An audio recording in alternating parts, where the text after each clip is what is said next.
जय भीम, जय शिवराय. आत्ता एक स्टेटमेंट ऐकलं की ॲट्रॉसिटीच्या खूप फेक केसेस व्हायला लागल्यात.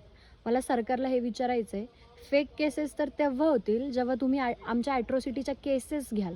मुंबईच्या रस्त्यांवरती उन्हातान्हात महिनाभर आंदोलन केल्यानंतरसुद्धा तुम्ही आमच्या केसेस घेत नाहीत आणि तुम्ही हे म्हणताय तोंड वरती करून की फेक केसेस होत आहेत.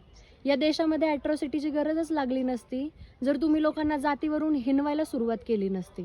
प्रत्येक गोष्टीमध्ये जात आडवी येते आणि मग ज्यावेळेस हिणवलं जातं, अत्याचार केला जातो, मर्डर होतात दलित लोकांच्या, त्याच्यानंतर तुम्ही म्हणता की कायदा थोडासा सैल, ढिल्ला सोडायला पाहिजे, कायदा कडक करायला पाहिजे. तुम्हाला बसवलंय, तुम्ही आमच्याच डोईजड व्हायला लागलेत असं वाटायला लागले. तुम्हाला जर आमची शांती मान्य नसेल तर आम्हाला सांगा. क्रांतीत उत्तर देणं सुद्धा जमतं. आणि दलितांना आणि बहुजनांना माझं इतकंच सांगणं आहे की आत्ता सध्या क्रांती करण्याची गरज आहे, घरात बसण्याची गरज नाही आहे. जय भीम, जय शिवराय.